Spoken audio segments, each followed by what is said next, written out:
Afternoon, folks. Down here again, I was trying to make one of those screwdriver hold down things I saw on Welding Tips and Tricks for like sheet metal. I've been doing a lot of rocker panels and auto body lately, so since I was messing around with silicon bronze, I figured I'd give that a try. I had a crappy old screwdriver. So that's what I was working on, but I guess I had one too many dark roasts today and spent a little bit too much time on the internet, and I was just feeling kind of riled. A few things that were getting me a bit riled. First, I saw on Facebook that Rammstein is apparently going to set up some more tours for the United States, which is great. I'd love to see them before they keel over or fade out of relevance. But anyway, I got excited for that. But the thing that got me annoyed about it was that they said in the caption, "Get ready, America," which was fine, but they had a tour that they're going to do in Quebec, Canada, and in Mexico. And then some Canadian douche, I guess, said in the comments, "Oh, I'm really glad that you used America to refer to the entire continent rather than just to the United States, because it's the first time I've heard of it in my life, and thank you for that. That's so great." This whole deal that America refers to the entire North American and I guess South American continent, I don't know where it comes from or why people get so axle wrapped about it, but I just don't understand, and it makes no sense. You think that Canadian guy ever refers to himself as American if he's abroad, or if somebody asks him, if somebody says, "Hey, are you American?" He probably goes, "Oh no, I'm not one of those crazy Americans with their mass shooting and their racism and their slavery and their orange president. Oh, absolutely not. I'm not an American. I'm sorry that you think so. We're real nice up here in Canada. We're not like those heathens in the South." And like a Mexican, you think a Mexican ever goes abroad and says that they are American? No, they're Mexican or they're Canadian, and we're Americans. So like, I'm sorry that you feel the need to just start nonsense with everything American related, but just like let it go. It's not a hill to die on. I never understood that. These people would never introduce or refer to themselves as American, yet when somebody refers to the United States as America, they come out of the woodworks and then get all upset about it. Why? Doesn't make any sense to me. And of course, the other thing, we all know what's going on in Virginia. Good old Virginia, sic semper tyrannis, I guess. Governor Northam just said that he's going to ban guns from the Capitol when there was a big Second Amendment rally planned on the 20th of January. And, that's illegal because they passed a law in 2012 saying that nobody could declare a state of emergency in order to strip people of their constitutional rights, primarily the Second Amendment rights. So he's breaking that law, but then I guess he said, "Oh, it's a shelter state," or whatever. I don't know if that was a meme or if he actually said that. I wouldn't be surprised, though. But, like, the big difference between the Second Amendment sanctuaries and the sanctuary states for, like, illegal immigrants and stuff like that is that the Second Amendment sanctuary states are there to preserve the law of the land. They're to preserve constitutional law, whereas these other sanctuary states that were trying to create a safe zone for illegal immigration, they are setting up an area to violate federal law. So it's preserve versus violate the law. So there's a clear distinction there. But of course, the whole Boogaloo boys, they're all upset about Virginia. "Oh, we're gonna wreck old Ralphie Northam because of Boogaloo. What you gonna do when we start the Boogaloo?" And that's all great and stuff like that, but I don't see where the United States, where armed normal citizens in the United States have the organization to foment a successful rebellion, whereas other organizations in the past have. I saw that you seen the meme. You seen the meme where somebody says, "Oh, you could never beat the United States military in a war," and then below that is a picture of like a Viet Cong guy with like a smile and he's waving with his rice paddy hat on and stuff. So obviously the point is that if the Viet Cong could beat the United States in a war, then obviously the great American armed populace could do the same.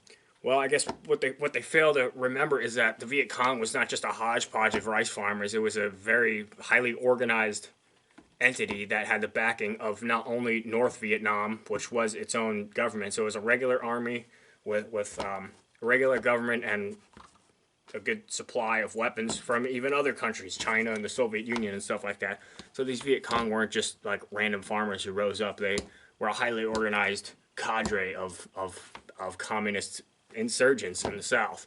The Viet Cong were communist operatives in South Vietnam, whereas the North Vietnamese government was like its own country. So it was sort of like when we say we were fighting the Viet Cong, those were in South Vietnam. But anyway, they had this very succinct organization that we just simply don't have in the United States. So all these people who are getting all riled about the big bad Boogaloo, you got to get some organization, okay? Because if there's no organization, if you're just a guy with a gun who's going to stand up to the government, you're going to be just another Ruby Ridge. You're going to be another Waco, Texas. And we all know how that ends up, because the government has pretty much unlimited resources in terms of weapons and money and manpower. Whereas if you just post up at your door and say, I'm not giving up my guns and I'll shoot any man who tries to take them, like, you're probably going to get shot pretty quickly. So, I mean, of course, there are some exceptions going around. I would suspect that in the time of extreme civil unrest, I would think that Camden, Tennessee is probably going to be pretty squared away and organized. Yeah. But other than that, if you're just some dude who has some guns and you're planning on standing up to the government, look, all power to you, I guess, but you got to understand what you're getting yourself into. Even just a magazine ban. If you have magazines and then the government says we're coming to your house and we're gonna retrieve these magazines from you, if you're a father, if you have a family to support, I mean, pretty much you're talking about either being killed or going to prison for a long time over these magazines. And I'm not trying to say that the magazines aren't important. Obviously, it's an integral part of the Second Amendment and our right to defend ourselves. But you're going to leave your family high and dry for the magazines? Like, is that what's most important in your life at that point? And again, I'm not saying to chicken out or anything, but just like understand the consequences of what you're saying. You know, I mean, the memes are fun, but when it comes down to it, I don't see where a lot of you guys are going to take any sort of action whatsoever. And keep in mind, our ancestors during the American Revolution, they revolted. They started a war with the British Empire pretty much over like a 3% tax rate. 3% on certain goods too, not even on income. We have income tax, we have death tax, we have sales tax, food tax, taxes all over the place, and it's an absurd amount, especially compared to that original 3%. So I'm not trying to say go out and start a war, but I'm saying if we were to hold true to the principles of the founding and of the Constitution, like why hasn't this war been started already? Like what is it going to take in order to get the Boogaloo boys really riled up? I mean, everybody's counting on Virginia, saying that Virginia's going to be the big bad Boogaloo, but I mean, you're gonna drop your life in another state and go there and stand up against the Virginia National Guard or whatever. I mean, certainly we should have solidarity with our brothers behind enemy lines, I guess. But, like, just understand what you're getting yourself into before you just go spout off that you're gonna, you know, be a rice paddy Viet Cong with your SKS and your Mini 14 or whatever. Like, you know, post all you want, but when it comes down to it, I don't see a lot of you guys taking action. Yeah. The Boogaloo. But,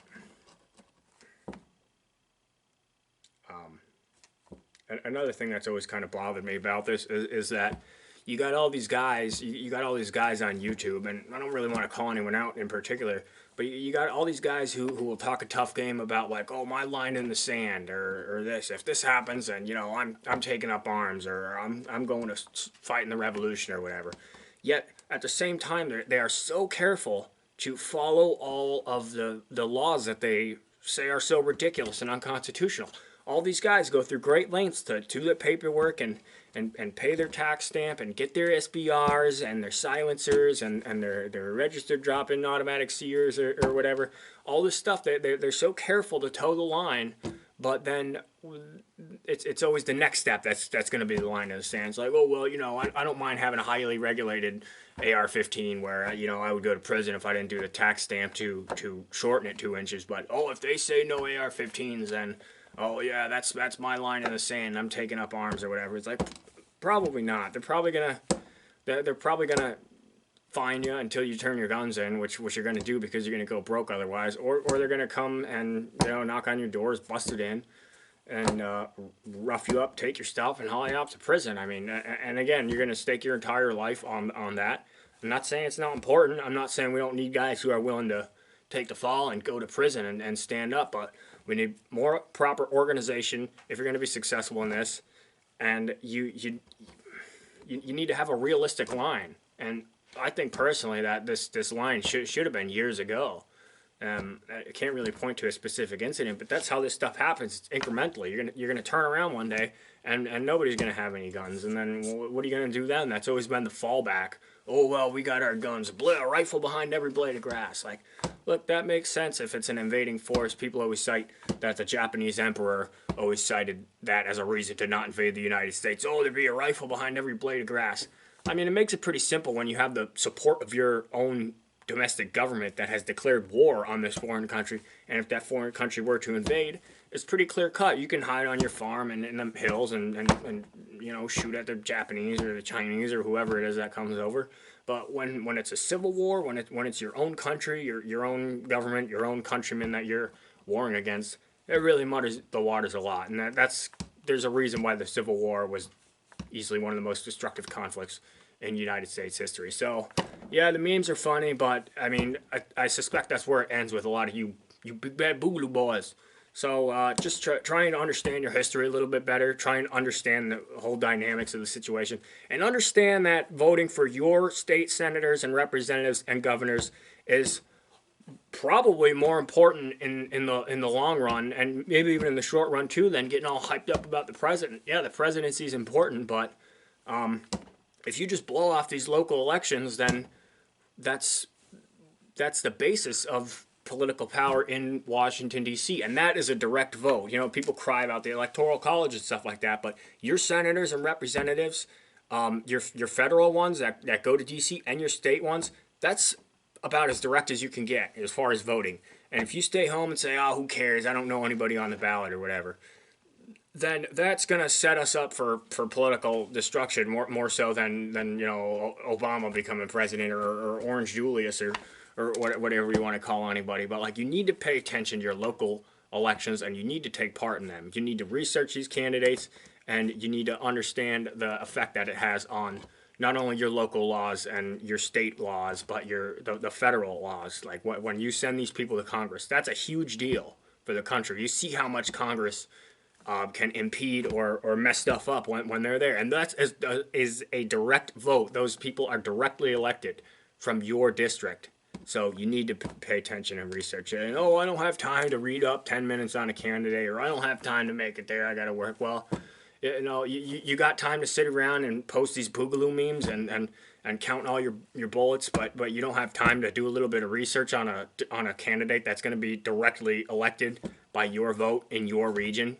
I mean, seriously, like, we pretty much hopped over the ballot box and gone right to, shining up our cartridge boxes. I suspect that's about as far as anyone's going to get, is just, post some pictures online and, some dank memes. Dank memes melt steel beams. But please just try and be a little bit realistic. Like, I'll be there if the Boogaloo kicks off and it's legit. But, until then, like, I got to see a little bit more out of everybody else. Like, obviously, I don't want to be... I don't want to put my life at stake just if it's just going to be nothing, if I'm just going to be a terrorist. And granted, that's part of the fear that is instilled by the government in a lot of ways, that, you're just going to be a terrorist. You're going to be the next, David Koresh if you try and stand up or you try not to pay your taxes. So you need more organization, pay attention to the elections, and just try and read a little more, try and understand the whole dynamics of all this, because you're looking like a fool. You're looking like a fool with your pants on the ground. Anyway, that's my rant for the day. I'm going to get back to welding some more of this silicon bronze. I'm going to try and be useful in the meantime, instead of just, looking up those dank memes. But anyway, that's all I got for now. Y'all take care. What you gonna do when it's Dr. Boogaloo?